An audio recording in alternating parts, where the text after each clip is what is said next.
Hello CSET students, कैसे हैं आप लोग? Hope so you are good. और आप लोग पढ़ाई कर रहे हैं कि नहीं कर रहे हैं? देखिए 4 चैप्टर हमारे होने आ गए हैं और आप लोगों का ऑलमोस्ट इकोनॉमिक्स का सिलेबस कंप्लीट हो ही रहा है। और आप लोग भी साथ साथ पढ़ते रहिए क्योंकि बाकी के सब्जेक्ट्स भी आप लोगों को कवर करने हैं। ठीक है, एज आप लोगों को पता है कि हम लोगों ने चैप्टर नंबर 4 शुरू किया था, इंडियन फाइनेंशियल मार्केट, और उसमें काफी सारी बातें हम लोग देख चुके हैं, बराबर। और मैम आप हमको बहुत बोर भी कर चुके हो, हाँ मेरे को पता है। लेकिन मैंने आपको बताया था कि भैया पढ़ना तो पड़ेगा, बोर हो या मजा आए पढ़ना तो पड़ेगा। तो जो जिस टॉपिक अभी पे हम लोगों को बहुत ज्यादा डेटा पढ़ना था या बहुत ज्यादा स्टैटिस्टिकल चीजें पढ़नी थी, वो सब हमारा खत्म हो चुका है। अब जो हमारा इंटरेस्टिंग पार्ट था इंडियन फाइनेंशियल मार्केट का, वो हम लोग क्या करने वाले, पढ़ने वाले। ठीक है, सो जो एकदम पांचट पार्ट था वो हो चुका है और इंटरेस्टिंग पार्ट आज से हमारे लेक्चर में क्या हो जाएगा, शुरू हो जाएगा। मैंने आपको बोला ही था 2 लेक्चर होने के बाद तीसरे लेक्चर से आपका मैं कैपिटल मार्केट क्या कर दूंगी, शुरू कर दूंगी। तो आज के लेक्चर में हम लोगों को पढ़ना है बेसिक्स ऑफ कैपिटल मार्केट। क्या पढ़ना है? बेसिक्स ऑफ कैपिटल मार्केट, जिसमें हम लोग पढ़ेंगे types of shares and debentures. ठीक है, जिसमें हम लोग क्या पढ़ने वाले, types of shares and debentures. अच्छा, अब ये सब शुरू करने के पहले थोड़ा सा हिस्ट्री तो पता होना चाहिए ना कैपिटल मार्केट की, कि कब हुआ, क्या हुआ, कैसे हुआ, क्यों हुआ, काय को हुआ, ये सब बातें। तो एकदम ब्रीफ में, शॉर्ट में हिस्ट्री बताऊंगी। और जो हमारा मेन पार्ट है equity share, debenture, preference share, उस पर हम लोग क्या करेंगे, फोकस करेंगे। और आज के लेक्चर में बेसिकली हम लोग पढ़ने वाले हैं types of equity share and preference share and meaning of that. Okay, बहुत अच्छे से एक्सप्लेन होगा गाइस, बिल्कुल टेंशन नहीं लेना है, इंटरेस्टिंग टॉपिक है। जो भी बोर था वो हो गया, लेकिन पढ़ना तो पड़ता। ठीक है, और मुझे पता है कि ये चैप्टर बहुत बड़ा है मैम, बहुत वास्ट है, हम कैसे याद रखेंगे इतना लंबा। तो एक काम करो, ये चैप्टर को क्या करो, टुकड़ों में डिवाइड कर दो। और टुकड़ों में डिवाइड करने के बाद फिर उसको क्या करो, पढ़ो। यानी जैसे फर्स्ट पोर्शन आपका काय का हो गया, बैंकिंग हो गया, फिर म्यूचुअल फंड हो गया, फिर इंश्योरेंस हो गया, फिर IFCI और सिड भी हो गया। ऐसे टुकड़ों में डिवाइड करो। फिर कैपिटल मार्केट हो गया। ऐसे टुकड़ों में डिवाइड करके, स्मॉल पार्ट्स में डिवाइड करके इसको पढ़ो। कि पहले एक पार्ट खत्म कर लिया, फिर दूसरा पार्ट, फिर ये ऐसे करोगे तो आपको इजी हो जाएगा। ठीक है, चलिए अब हम लोग पढ़ते हैं कैपिटल मार्केट। अब एक्चुअली ये जो कैपिटल मार्केट कंसेप्ट है, ये आ तो बहुत पहले ही चुका था, जब ईस्ट इंडिया कंपनी इंडिया में आ गई थी। और उसके बाद इंडिपेंडेंस के पहले ये कंसेप्ट तब से ही चला रहा है। लेकिन तब ये कंसेप्ट बहुत ज्यादा क्या था, अनऑर्गेनाइज था। और ये जो कैपिटल मार्केट है, इसके मेन ट्रेडिंग सेंटर्स पता है कहाँ थे? 2 जगह पे थे, बॉम्बे और Calcutta. Now it is known as Mumbai and Kolkata. तो मेन ट्रेडिंग सेंटर्स कहाँ पे थे इसके? बॉम्बे और कैलकाटा में। और जैसे कि आप लोगों को पता है कि Bombay was the very important supplier of the cotton. तो Bombay was a trading centre. और इसके बाद क्या हुआ, प्राइस में एकदम बूम आ गया बहुत ज्यादा। ये ट्रेडिंग के बाद प्राइस में एकदम क्या हो गया, बहुत ज्यादा बूम आ गया। ट्रेडिंग एक्टिविटीज जो थी एकदम फ्लरिश करने लगी। और जब इस पीरियड में ट्रेडिंग में बहुत ज्यादा बूम आ गया, so this was the first boom in the Indian market which was continued for the half decade. ये जो बूम आया था, ये हाफ डिकेड तक कंटिन्यू हुआ था। समझ में आया? उसके बाद अब ट्रेडिंग चल तो रही थी, हो तो रही थी, लेकिन बहुत ही अनऑर्गेनाइज तरीके से चल रही थी। तो अभी हमने सोचा कि थोड़ा सा ऑर्गेनाइज कर लेना चाहिए इस चीज को। तो ये चीज को ऑर्गेनाइज करने के लिए जो स्टॉक ब्रोकर्स थे, उन लोगों ने अपना एक एसोसिएशन बनाया 1875 में। उन लोगों ने क्या किया, अपना एक एसोसिएशन बनाया 1875 में, और उस एसोसिएशन का नाम था native shares and stock broker association Bombay. और हमने थोड़ा सा स्टॉक मार्केट ट्रेडिंग को ऑर्गेनाइज करने की क्या करी बेटा, कोशिश करी। Got it? फिर उसके बाद धीरे धीरे करके और ट्रेडिंग सेंटर्स डेवलप होने लगे, कलकत्ता, अहमदाबाद और अलग अलग जगहों पे। और हमारा सेक्टर और ज्यादा क्या होने लगा, ऑर्गेनाइज होने लगा। और उसके बाद सबसे अच्छी बात जो हमने करी, वो हमने खोला Bombay stock exchange was recognised in May 1927। अब हमने तो एफर्ट्स ले लिए थे, हमने BSc खोल लिया, हमने उसके हिसाब से ट्रेडिंग कर ली, बहुत सारी चीजें, बराबर। लेकिन अब क्या है, बात ये हुई कि भैया हमारा जो इंडियन मार्केट था, इंडियन जो इकोनॉमी थी, डेवलपमेंट था, इंडस्ट्रियल डेवलपमेंट वगैरह जो सब था, वो उतना ज्यादा ग्रोन अप नहीं था, उतना ज्यादा ग्रोथ नहीं थी उसमें। क्योंकि पार्शियल लिबरलाइजेशन था, गवर्नमेंट के रूल्स एंड रेगुलेशन बहुत ज्यादा स्ट्रिक्ट थे, स्ट्रिंजेंट थे, बहुत सारी प्रॉब्लम्स थी। तो उतना ज्यादा कैपिटल मार्केट को प्रमोशन नहीं मिल पा रहा था, ग्रोथ नहीं मिल पा रही थी जितना मिलना चाहिए। तो एक्चुअली में ग्रोथ पता है कब से आया? जब 1991 में न्यू इकोनॉमिक पॉलिसी लॉन्च हुई तब से क्या आया बेटा? आपका ग्रोथ आया। 1991 में जब न्यू इकोनॉमिक पॉलिसी हुई लॉन्च हुई तब से क्या आया? आपका ग्रोथ आया। और वो न्यू इकोनॉमिक पॉलिसी के बाद चीजें क्या होने लगी? बहुत सुधरने लगी। और आपने जो अपने स्टॉक मार्केट को, ट्रेडिंग सेंटर्स को पूरा बहुत अच्छे तरीके से ऑर्गेनाइज किया, अब उसको आप प्रॉपर तरीके से यूज करने लगे। कैपिटल मार्केट का ग्रोथ होने लगा after 1991, after the having the policy of LPG, liberalisation, privatisation and globalisation. उसके पहले तक तो हमने ऑर्गेनाइज करने की कोशिश की, लेकिन उतना ग्रोथ ही नहीं था ना, क्योंकि पॉलिसीज बहुत ज्यादा स्ट्रिक्ट थी, रूल्स एंड रेगुलेशन थे, स्ट्रिंजेंट था, पार्शियल लिबरलाइजेशन था।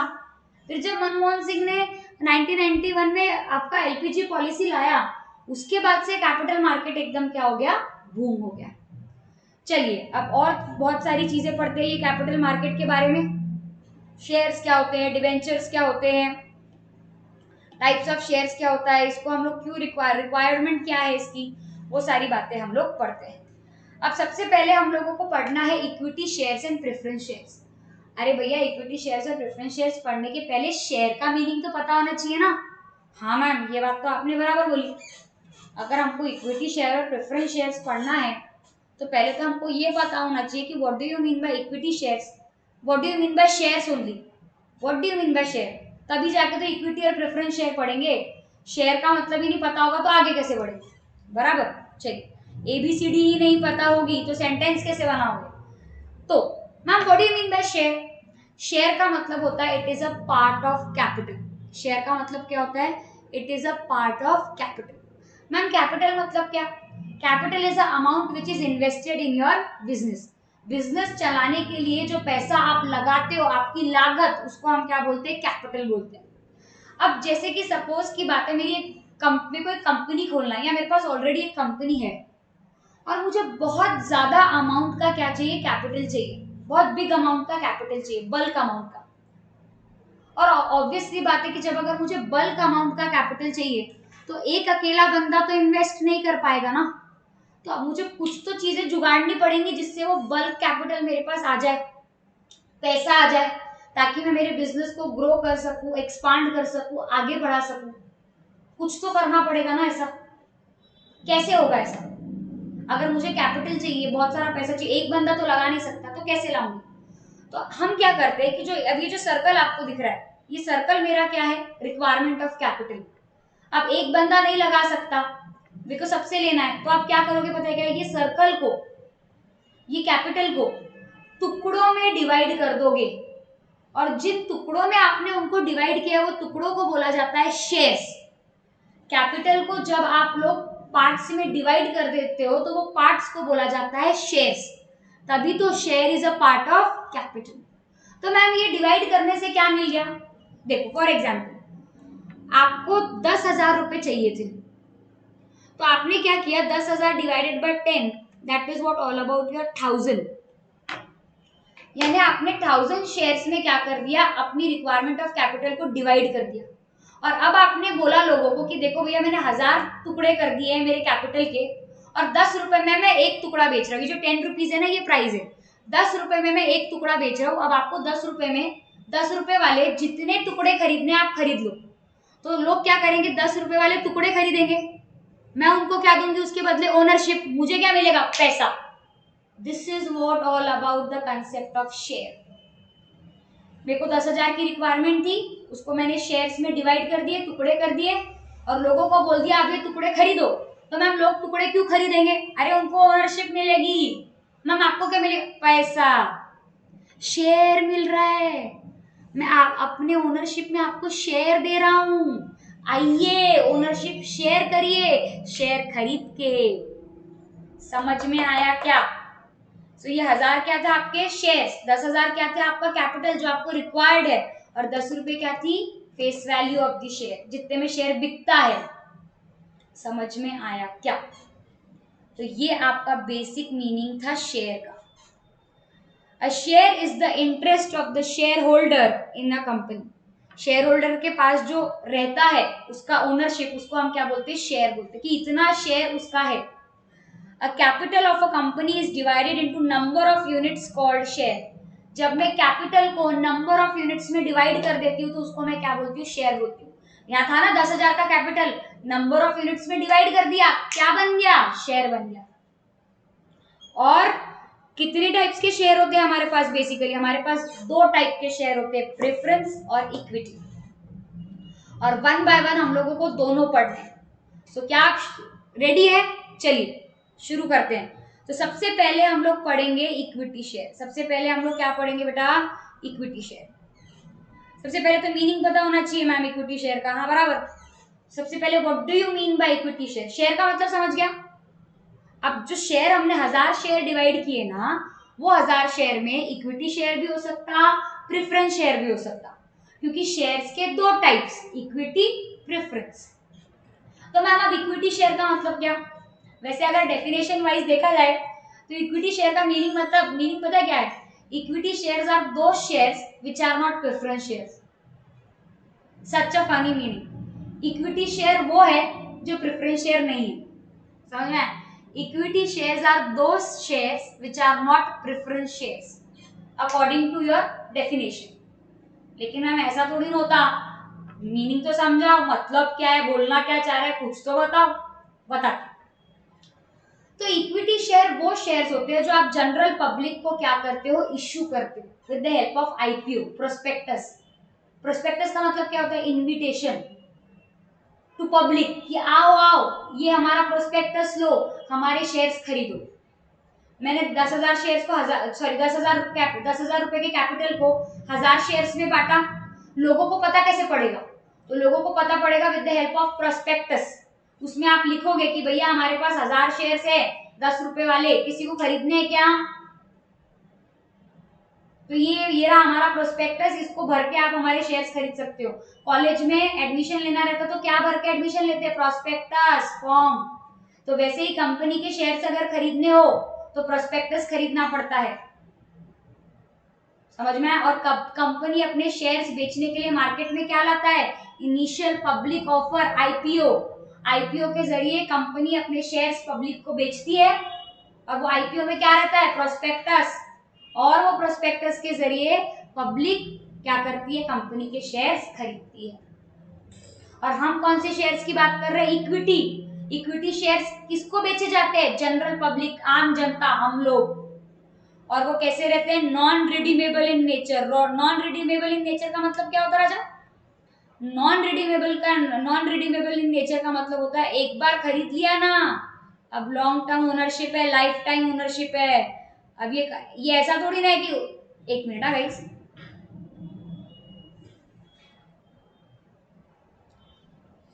एक मिनट।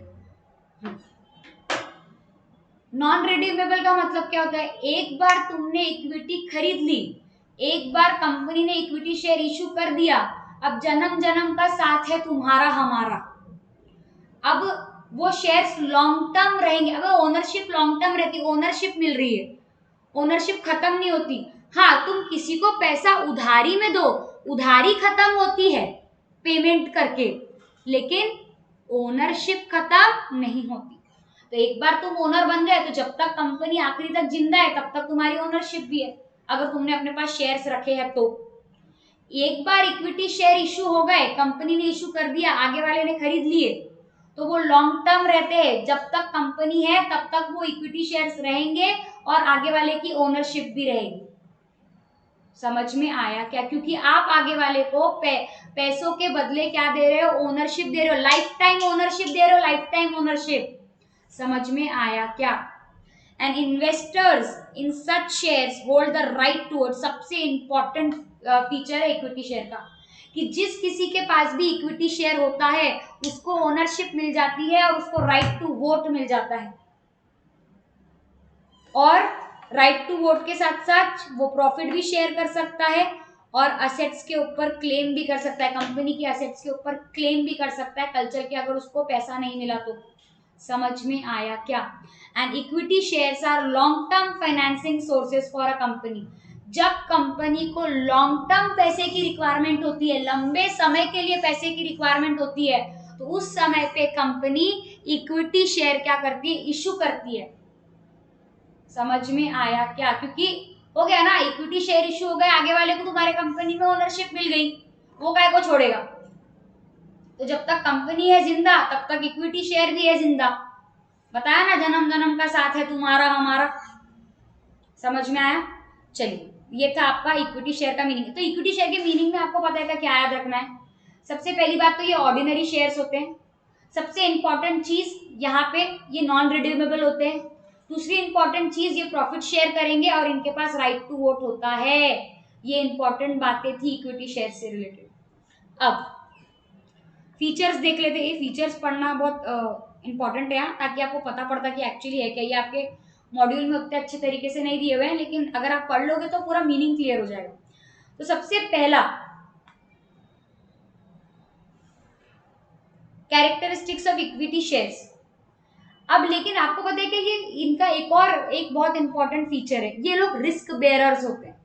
रिस्क बेयरर्स होते हैं, सबसे ज्यादा रिस्क उन्हीं के ऊपर होता है, ये इक्विटी शेयर होल्डर्स के ऊपर। ओनर है ना भाई, रिस्क तो लेना ही पड़ेगा।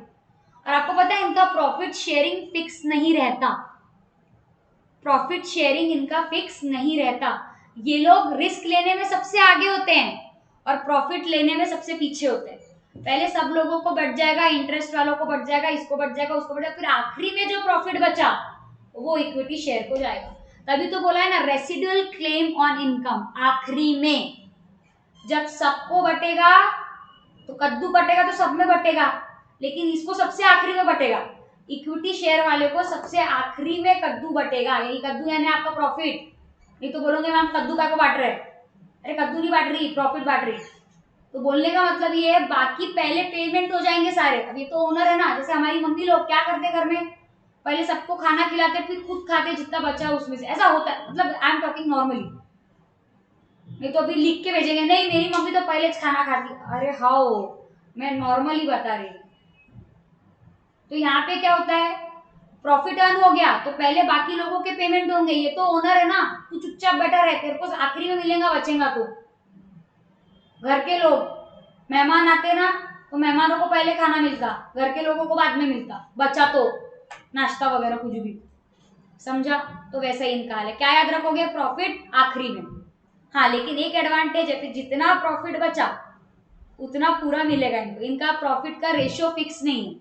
बहुत प्रॉफिट है तो वो भी इनका, कम प्रॉफिट है वो भी इनका, आखिरी में बचा हुआ की बात कर रही हूँ। और अगर प्रॉफिट नहीं है तो फिर जयराम जी की। इनका प्रॉफिट शेयरिंग रेशियो फिक्स नहीं है, जितना बचेगा उतना मिलेगा। समझ में? रेसिडुअल क्लेम ऑन असेट्स, जब अगर इनकेस कभी पोजीशन आ गई वाइंडिंग अप, लिक्विडेशन वगैरह की, तो जब सब बेचना बाचना भी होता है तो उसमें भी इनका नंबर सबसे लास्ट में लगता है। सबको दे दुआ दो, बचेगा तो गरीब को दे देना।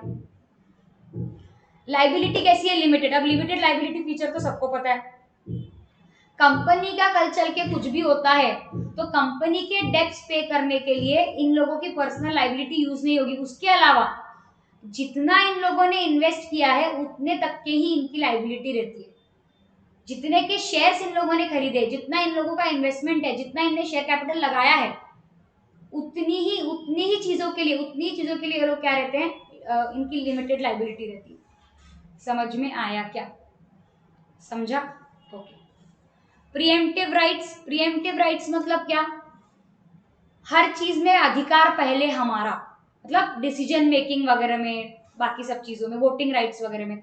अब कल चल के अगर मेरे पास जैसे ऑलरेडी इक्विटी शेयर्स है और कंपनी और नए इक्विटी शेयर्स इशू कर रही है, तो वो पब्लिक को बेचने के पहले कंपनी ने मेरे को पूछना पड़ेगा कि देखिए हम और इक्विटी शेयर्स इशू कर रहे हैं या कोई भी शेयर्स इशू कर रहे हैं, आप खरीदना चाहेंगे क्या? तो ये मेरा प्रीएम्प्टिव राइट है। पहले मेरे को पूछो, मैं तुम्हारा एग्जिस्टिंग ओनर हूं, मेरे बेटरमेंट के बारे में पहले सोचो, बाकी लोगों को बाद में पूछना।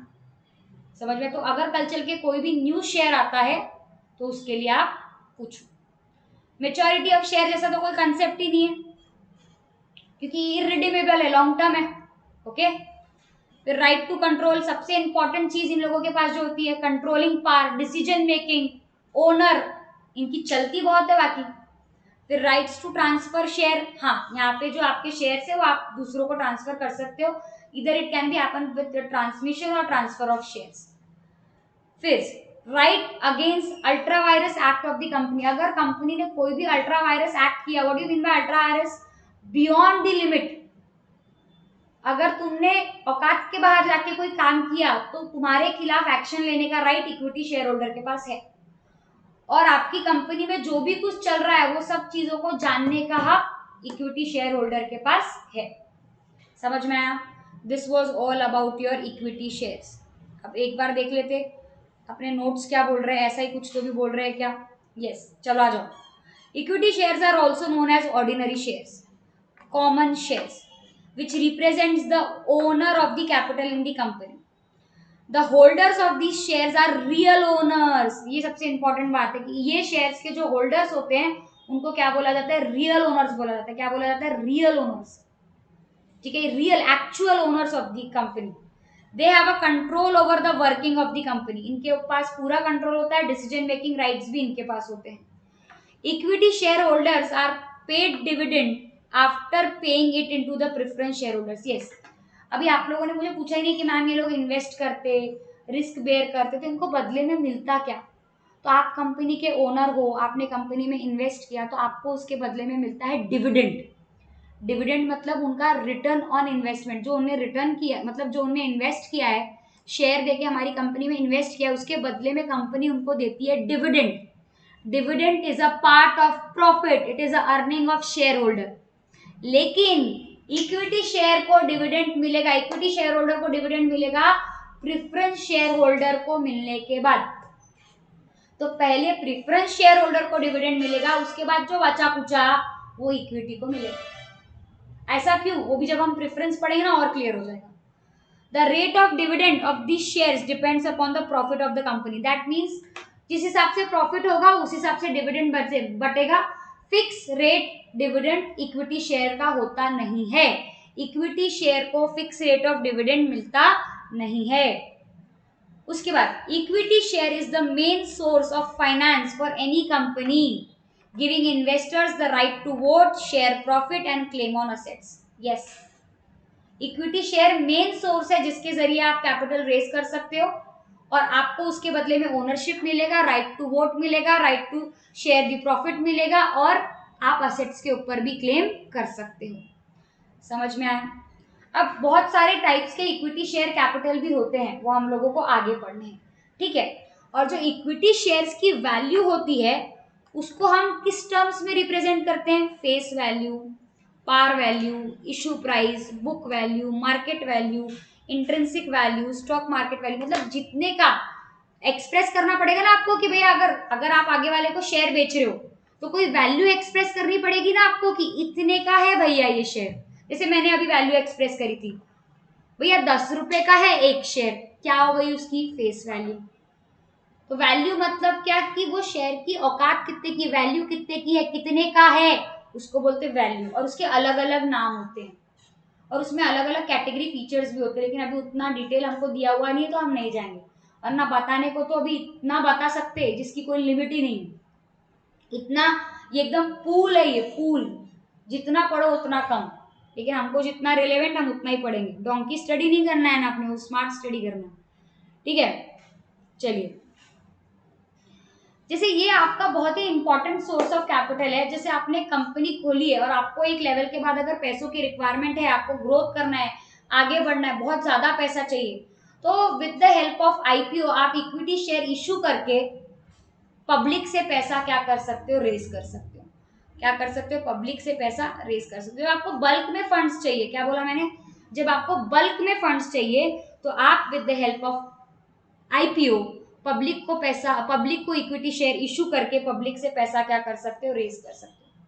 अब एक और इंपॉर्टेंट बात ध्यान से सुनना।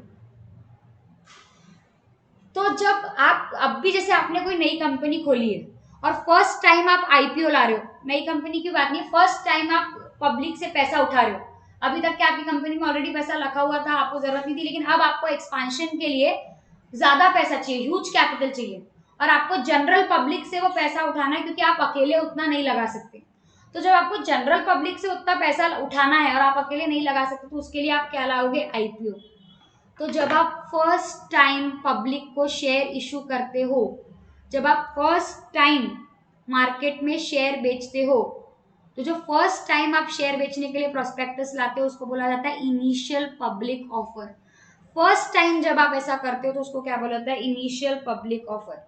जब कंपनी पहली बार जनरल पब्लिक को शेयर बेचने के लिए रेडी होती है, शेयर कैपिटल रेज करने के लिए रेडी होती है, तो उसको बोला जाता है इनिशियल पब्लिक ऑफर। और जब बाद में second time, third time, fourth time, fifth time अगर इशू करती है तो उसको बोला जाता है follow on public offer, further public offer. समझ में आया? फर्दर पब्लिक ऑफर, समझ में आया क्या? समझा? मतलब एक तो आ गया, जो पहला आया उसको क्या बोला? इनिशियल। और जो बाद में आने वाले एफपीओ वो आपके क्या है? फर्दर पब्लिक है वही, लेकिन फर्स्ट वाले को आईपीओ बोला जाता है। और उसके बाद जो आएंगे, हो सकता है ना 20 साल बाद और पैसे की रिक्वायरमेंट हो, तो आपको और पब्लिक से पैसा रेस करना हो, तो तब जो आप लाओगे तब आएगा एफपीओ। 2001 में लाया, वो क्या था? IPO first time. अब 2015 में वापस से जरूरत है 15 साल बाद, तो क्या लाओगे? एफपीओ। अब समझ में आया? गुड।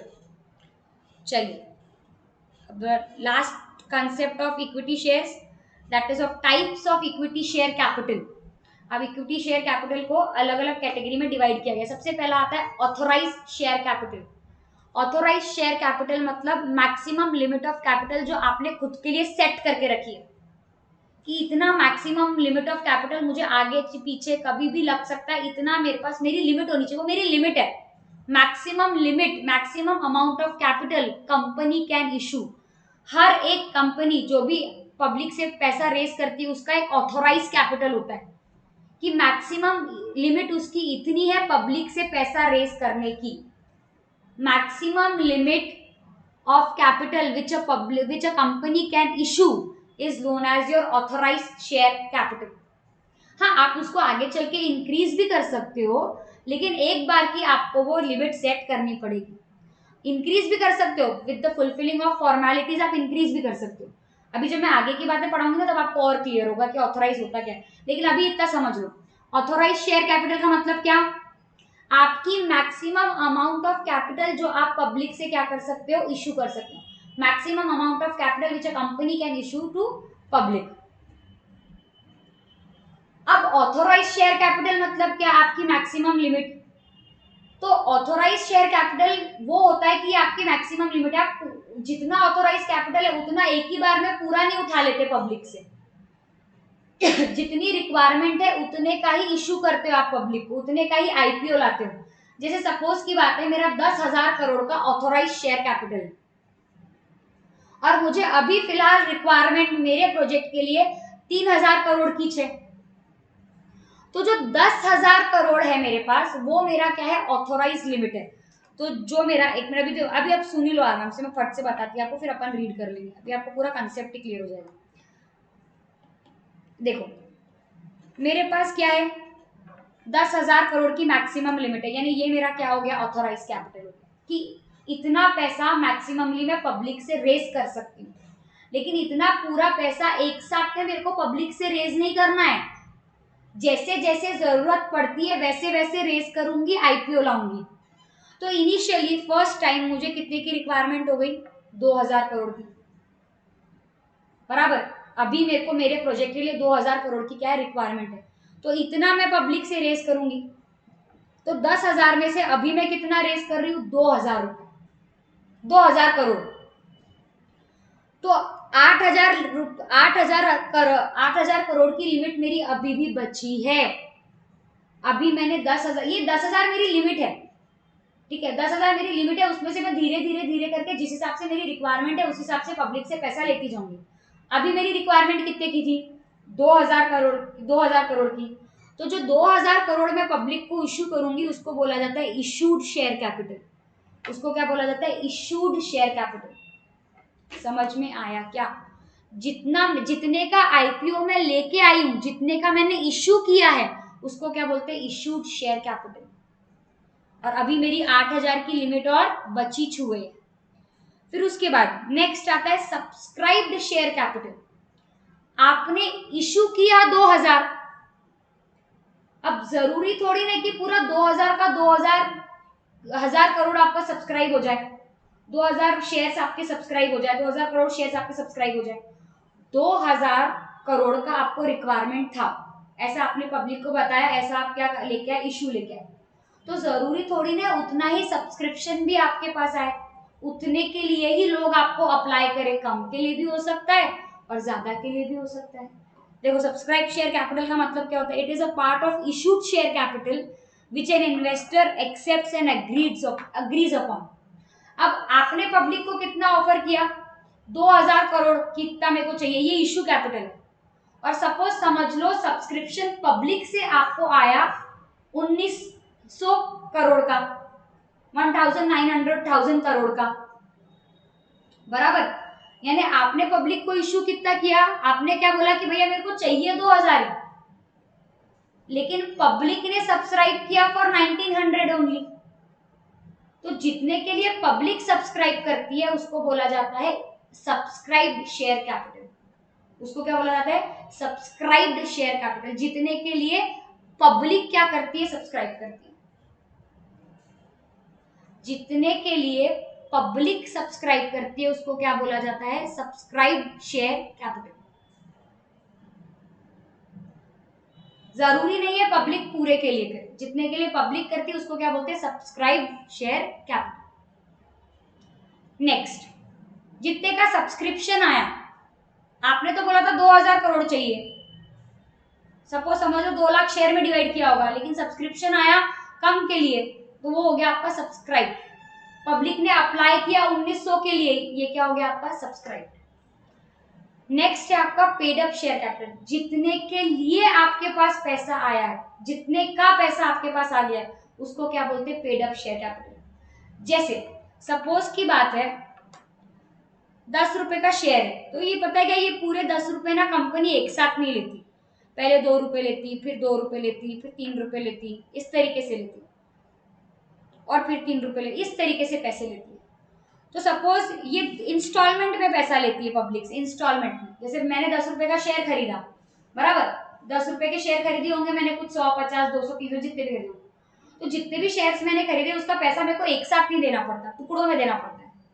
तो सपोज मैंने ये 2 इंस्टॉलमेंट पे कर दी 2-2 रुपए की, तो ये मेरा क्या हो गया? पेड अप कैपिटल हो गया। ये मेरा क्या हो गया? पेड अप कैपिटल हो गया। समझ में आया क्या?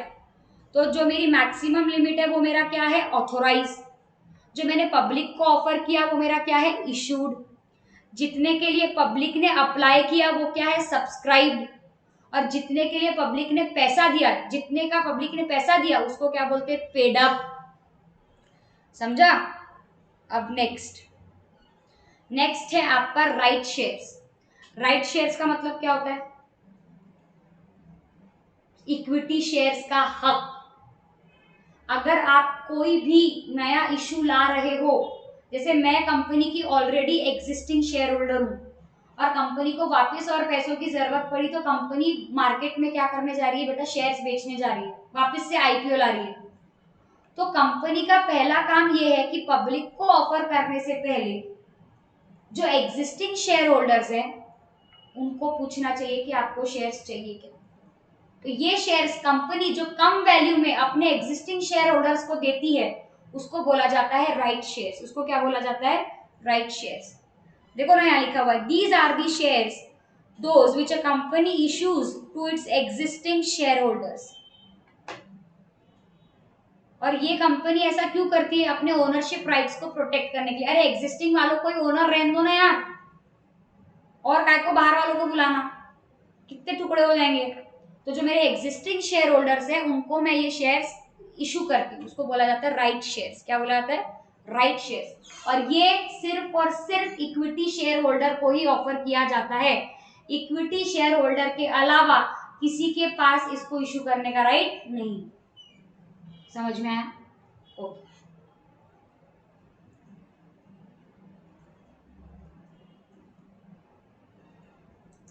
फिर नेक्स्ट है आपका स्वेट इक्विटी शेयर। नाम ही क्या है? पसीना इक्विटी शेयर। स्वेट का मतलब क्या होता है? पसीना। तो भैया जिन लोगों ने खून पसीना बहाया है उन लोगों को ये शेयर्स दिए जाते हैं। Sweat equity shares are issued to the exceptional employees directors of the company for their exceptional job in terms of providing know how or intellectual property rights of the company. जो लोगों ने अपना खून पसीना बहा के इस कंपनी के लिए सब कुछ किया है, अपने आप को समर्पित किया है, आप इस कंपनी को क्या बनाना है, कैसे बनाना है, नो हाउ बताया है, इंटेलेक्चुअल प्रॉपर्टी राइट्स बनाने में हेल्प किया है, भैया उन लोगों को स्वेट इक्विटी शेयर्स दिए जाएंगे। समझ में आया? So this was all about the equity shares and types of equity shares. Got it guys? Got it everyone? So this was all about equity shares. घर वाले और owners of the company, risk bearers of the company, residual claimants of income and assets of the company, having the voting rights, having the profit share, fluctuating profit share. Got it? So these are the very important shares. Next one is your preference share capital. अब आप लोगों को equity समझ गया है ना, अब preference तो आप लोगों को ऐसे समझ जाएगा, ऐसे ऐसे ऐसे। तो प्रेफरेंस शेयर कैपिटल का मतलब ये होता है, नाम क्या है? प्रेफरेंस, यानी इनको प्रेफरेंस दिया जाएगा over home, over equity shares. ये थोड़े से अलग होते हैं, इनको भी ओनरशिप मिलती है लेकिन ये थोड़े से अलग होते हैं। किनसे? इक्विटी शेयर से।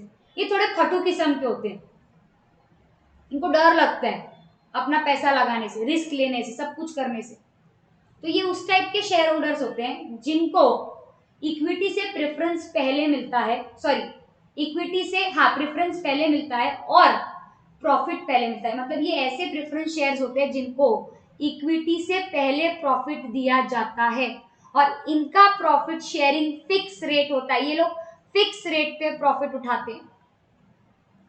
समझ में आया क्या? इनका प्रॉफिट शेयरिंग फिक्स होता है और ये लोग बहुत कम रिस्क बेयर करते हैं। मतलब ये वो लोग होते हैं जिनको रिस्क बेयर करना कि कोई इच्छा नहीं है, हम लोग बहुत पटु है बाबा, हमको डर लगता है, हमको रिस्क नहीं बेयर करना, ना ना ना ना ना, नो नो नो, हम रिस्क बेयर नहीं करेंगे ना बाबा, फटती हमारी, हमको तो हम ये पैसा लगा रहे, आप हमको फिक्स अमाउंट पे क्या कर दो, डिविडेंड दे दो जयराम जी की, हमको वोटिंग राइट्स नहीं चाहिए, हमको रेसिडुअल क्लेमेंट्स ऑफ इनकम वगैरह हमको कुछ नहीं चाहिए, हमको वोटिंग राइट्स वगैरह कुछ नहीं चाहिए, हमको क्या बोलते हैं वो भी नहीं चाहिए, अपना अभी अपन क्या पढ़ के आए रे, राइट शेयर्स, हमको राइट शेयर्स नहीं चाहिए, हमको कुछ नहीं चाहिए, हमको वोटिंग राइट नहीं चाहिए, राइट शेयर्स नहीं चाहिए, ज्यादा प्रॉफिट नहीं चाहिए, हमको बस हमारा इतना फिक्स अमाउंट दे दो हमारे प्रॉफिट का, हम चले जाएंगे।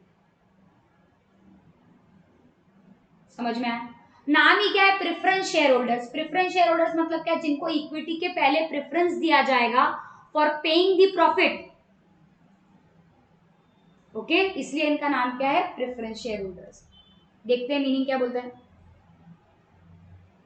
दो प्रेफरेंसेस होते हैं इनके। Preference share holders are those which have two preferences over equity shares. इनको इक्विटी शेयर्स के अबव रखा जाता है फॉर दिस टू थिंग्स।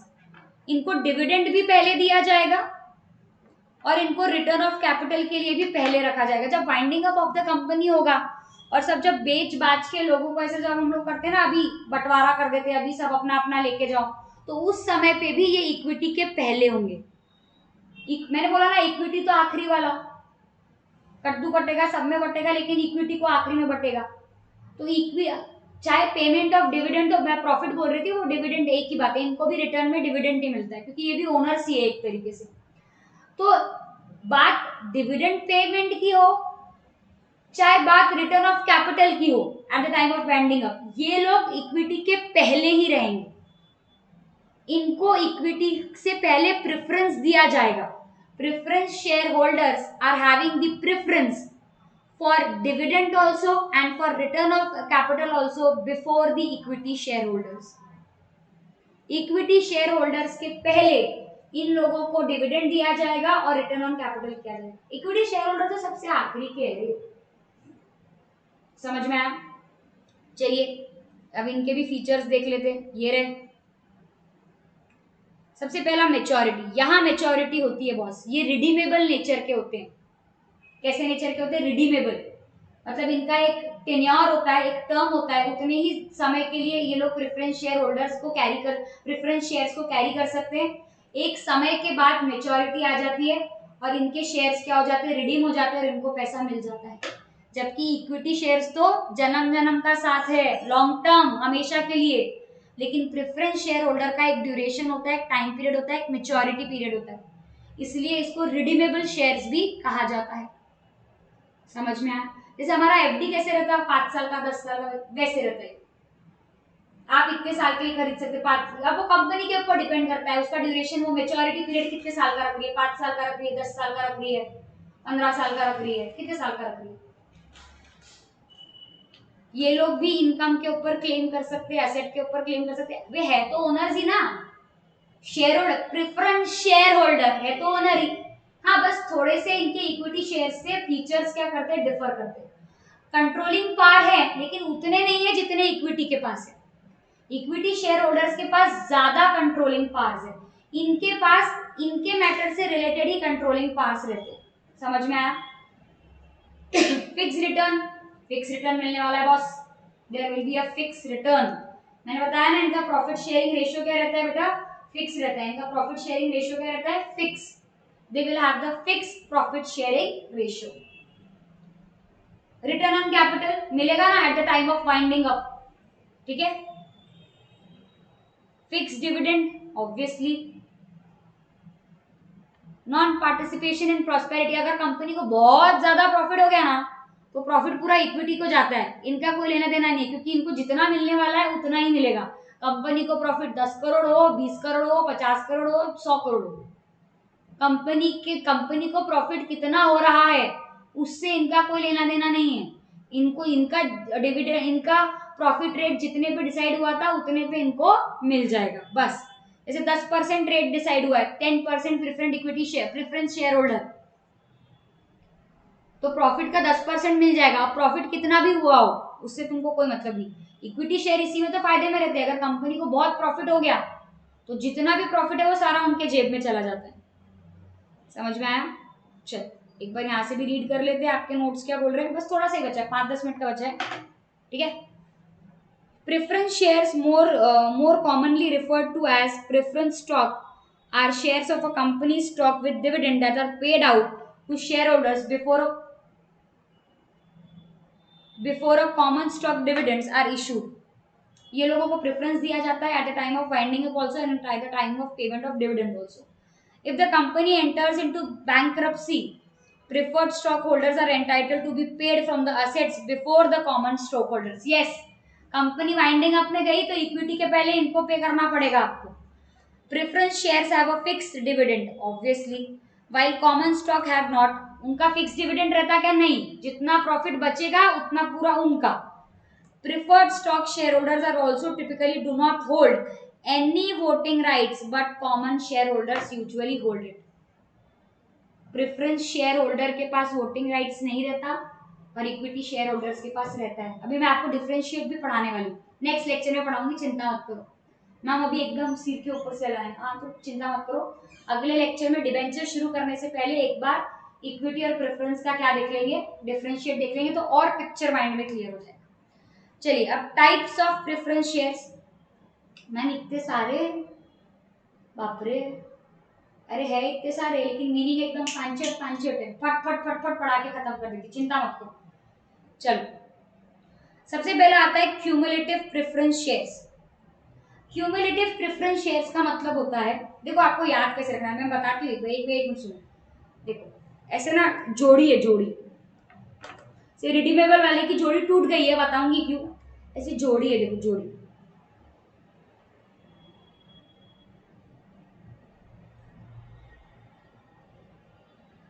ऐसे जोड़ी, cumulative, non cumulative, participating, non participating, convertible, non convertible, ठीक है, and redeemable. One by one हम लोग पढ़ते। आ जाओ, सबसे पहले आता है क्यूमुलेटिव प्रेफरेंस शेयर्स। वर्ड क्या है, क्यूमुलेटिव। क्यूमुलेटिव का मतलब होता है इकट्ठा होना। क्यूमुलेटिव का मतलब क्या होता है, इकट्ठा होना, कलेक्शन। तो क्यूमुलेटिव प्रेफरेंस शेयर्स का मतलब होता है राजा, क्यूमुलेटिव प्रेफरेंस शेयर्स का मतलब है कि जहां पे जैसे कैसा होता है यहाँ पे, अब कंपनी, ऑब्वियसली बात है आप डिविडेंड पे करते हो अब, लेकिन ये शेयर होल्डर्स है तो अभी इनको थोड़ा सा एडजस्ट भी करना पड़ता है। अब जो ब्याजी वाले लोग होते हैं, जो उधारी में पैसा देते हैं, उनको तो ब्याज देना ही पड़ता है। तुम्हारा प्रॉफिट हो नहीं हो, लॉस हो रहा है क्या हो रहा है, उससे इनको कोई मतलब नहीं होता। उधारी वालों को, उनको उनका पैसा चाहिए। अब लेकिन ये तो शेयर होल्डर्स है ना यार, ये तो शेयर होल्डर्स है ना, तो इनको तो आपको ऐसा है कि आप बोल भी सकते थोड़ा रुक जाओ, जब प्रॉफिट होगा तब दे देंगे, आप तो शेयर होल्डर हो, ओनर हो, थोड़ा समझो। तो क्यूमुलेटिव प्रेफरेंस शेयर एक ऐसा टाइप का प्रेफरेंस शेयर है जहां पे कैसा होता है, they can claim for unpaid dividend for the last few years which you have not paid because of insufficient income. जैसे क्या हो रहा था, जैसे सपोज समझ लो ये पहला साल, ये दूसरा साल, ये तीसरा साल, ये चौथा साल, ये पांचवा साल।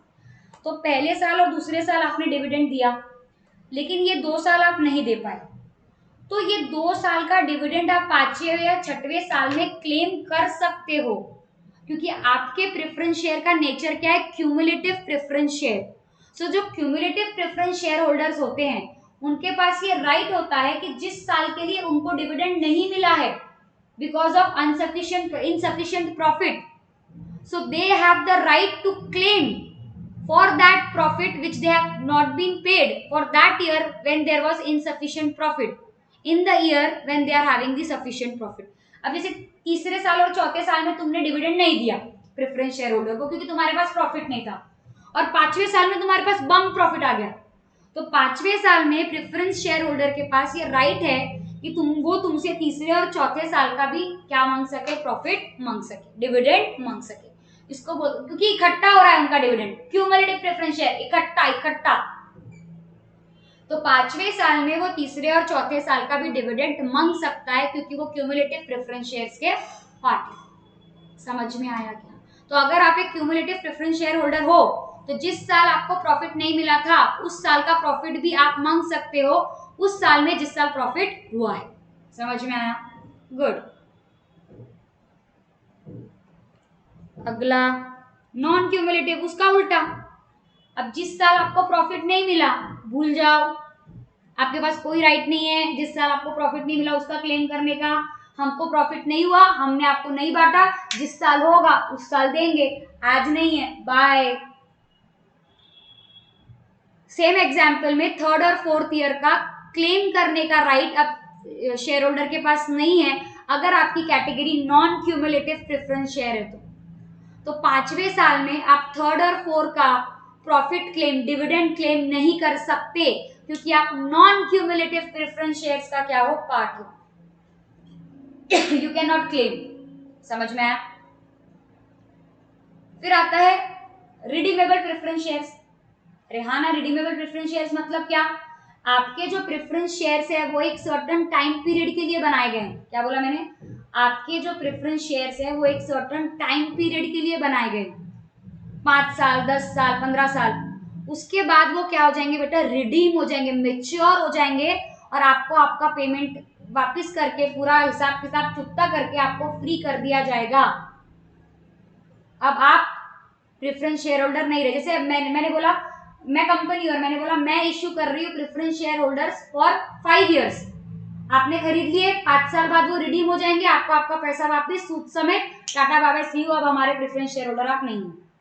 समझ में आया क्या? इरिडीमेबल प्रेफरेंस शेयर जैसा कोई कंसेप्ट ही नहीं है, पहले हुआ करता था, लिखा था, पर अब ऐसा कुछ है ही नहीं। इरिडीमेबल प्रेफरेंस शेयर कुछ होता ही नहीं है। हर प्रेफरेंस शेयर रिडीम होता है, उसकी एक लिमिट होती है। समझ में आया?